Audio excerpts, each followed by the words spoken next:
Hey Soup, welcome back. It's Claytano, and today I'm going to be showing you guys how to rune Brandia, the Fire Polar Queen. And for those of you that are new to the channel, just keep in mind that this information is coming from a G3 perspective, so as I'm going over the runes and the monsters, again, like I said, keep that in mind. However, I am going to give you guys as much mid-game and early game type strategies as well as I can. In these videos, I go over the pros, the cons, what they're useful for, what they offer, their mid to early game rune sets, and their late game rune sets, and then of course their team combinations, who they work well with, and alternatives. And then at the very end, I go over their overall rating out of 5. Okay, so just to get right into it here, what is Brandia useful for? In my opinion, she's useful for arena defense as well as early game arena offense. I wouldn't use her too much mid to late game just because you want to start getting into a AoE type arena offense rather than staying with a single target nuke as Brandia is. And then she's also good in Guild War defense and Guild War offense, I would say as well, because any single target nuke is still going to be viable in Guild Wars if that's all you have.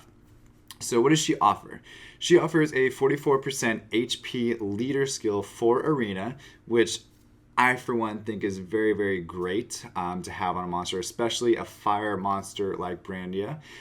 She also offers a single target defense break with her first turn, just like all of the other Polar Queens do, as you can see here.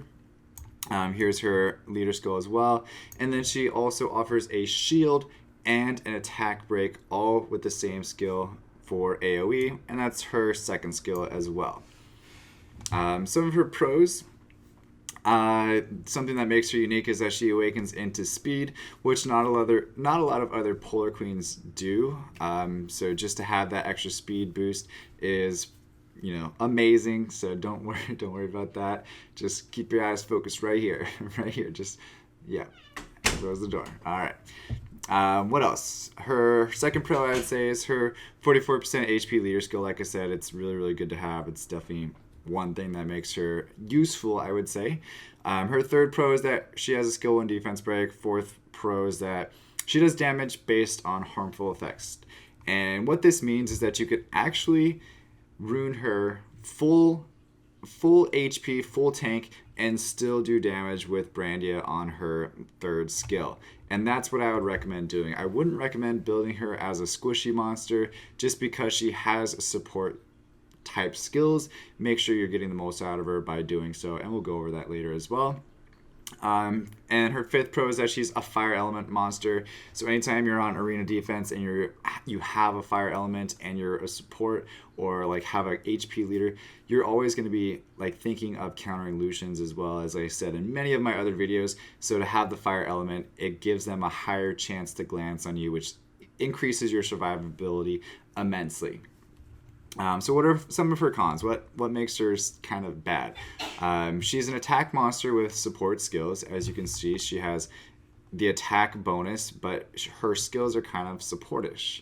I would say maybe her third skill is pretty nukey, but still, overall, it's a support monster based on her skills and her leader skill as well.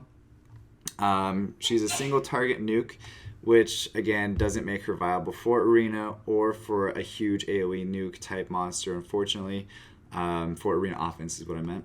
And then her third con, I would say, is that she has low HP for monsters that should be built as a tank, but that's just based on her being an attack monster, so she's going to have the low base HP. It's just the way it is. Now also, just to kind of go over her runes now, what are we thinking for that? Well, early game, I would say build her Swift or Despair as her main set.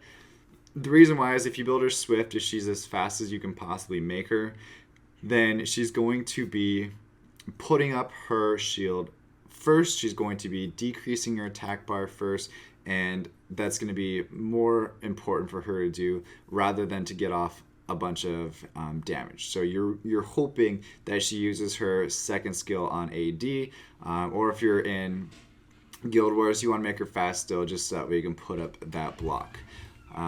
Secondly, for Despair, just to give her a little bit more, just a little bit more to her kit, because she doesn't really have a lot of oomph to her.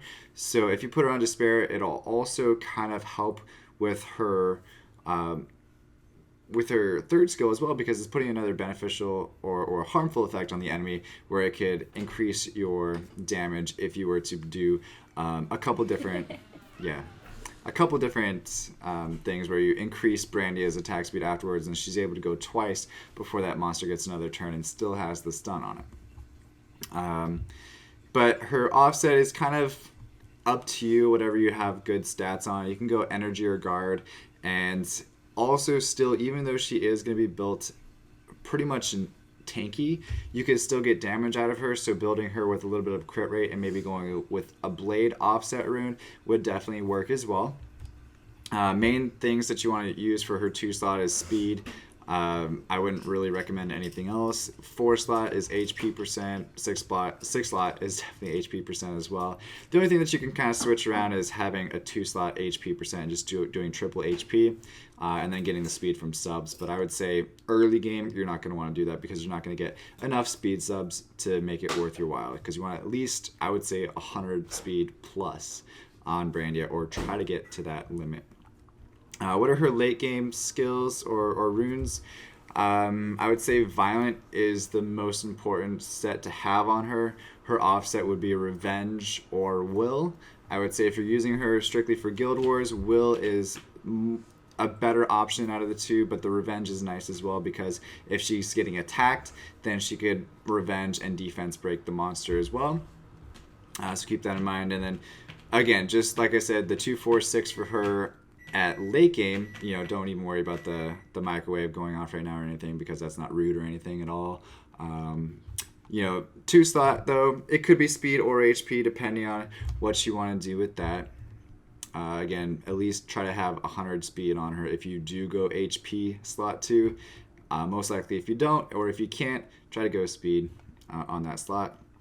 Her substat priorities, the main one is speed or HP. Again, we just talked about it, going back and forth. If you have 2 slot speed, prioritize HP. If you have slot 2 HP, prioritize speed, kind of vice versa that way. And then go straight into crit rate.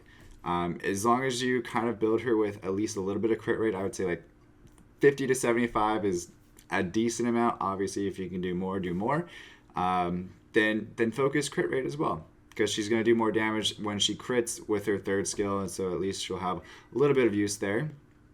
And then after that, I would say defense or accuracy going forward.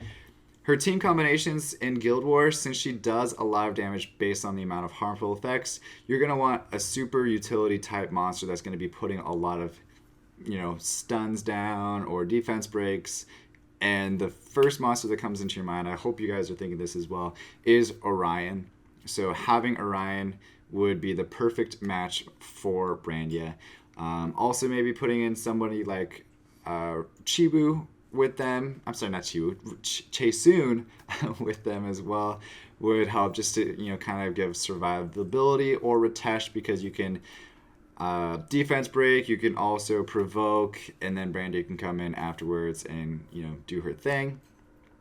And then I would say maybe even like some of the fire desert queens. I almost said fire dairy queens because I always say that, but fire desert queens, they do a lot of AoE defense breaks. They harmful effects on their AoEs, so that's always a good thing to have as well. And for her AD pairing, it's a little bit different. For her, I would say to pair her with monsters that apply a lot of harmful effects. Still, if you're going to be doing her with arena defense, really, put Orion with her on AD as well, just because it has that, everything that she needs with that. And you can kind of just keep it with that for the harmful effects. Just leave it there. So that's the only real one that you need. But then you want to kind of clear the way for her. So you got to have a buff stripper, like I would say Praha or Juno. And those would be your best options. Maybe even Triton as well would be a good one. I know they're not 5s, but those would be your best options to pair her with. Also, it gives her the chance that she can then put her shield up and then AoE attack break the other team, so that way it kind of does two things. You have your buff stripper go, or you have your Orion go, boost your team up. You have a buff stripper go, and then you have Brandia go right after that, and decrease their attack, buff your shield, and it makes you super tanky and super annoying to deal with. And then just to kind of finish it off, I would say you could either put her with another tanky water monster, or you can have some damage like, I don't know, maybe Theomars if you want to put her in there, but I would say that would be more early game. But later game, put her with somebody like Ritesh, Kumar, any of those bruiser type monsters would be a good option for her as well. Some alternatives for her would actually be Beth for her arena leader skill, same 44% HP leader if you're looking for another one of those. I would say Kumar is a good option because he's a very strong tanky fire monster that's going to be dealing a lot of damage. And Acasis if you really want the shield. Is it really comparable? No, it's not. But Acasis, if you really want the shield, I think Acasis' shield was a little bit better. And then Tessarian, because a lot of people forget that Tessarian's passive skill actually increases his damage the more harmful effects that are on the enemy. So Tessarian's a good option as well. It doesn't have the shield, but it has some other things that go well with it. So if you build Tessarian tanky, it's kind of giving you the same feel for the most part, and it's just a resistance leader instead of HP leader, so you can kind of use those interchangeably in Guild Wars for sure. But for Brandia's overall rating, I'm not a real huge fan of Brandia. I think she kind of falls into the Rakan level of monsters, so in my personal opinion, I give her an overall rating of 2.5 out of 5. She's Can you stop in there? Don't say that shitty. I mean, really, she needs help. She needs a lot of help. I'm sorry for my wife just ruining the video, but we'll just leave it as it is. Anyway, guys, that's it for Brandia.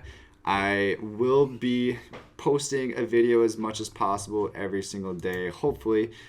So tomorrow we'll actually be going over to Tessarian and how to rune him. And just so you guys know, I'm actually posting these videos for a website called summonerswarskyarena.info. I will put a link to the website in the description below so that way you guys can see it. It's got a lot of great articles written by a lot of the top players in the game. So if you're looking for something just to read at work, or you happen to pull a monster, I recommend going to this site. You'll see some of my work being put up here in the next couple weeks or so you can kind of get an idea for what I'm doing this and why I'm doing this. But other than that, if you guys know somebody that has this monster, or if this helped you out, definitely share this video with them, or comment, like, and subscribe. And as always, stay soupy. Appreciate you guys watching, and I will see you guys tomorrow. Thanks so much, and bye-bye.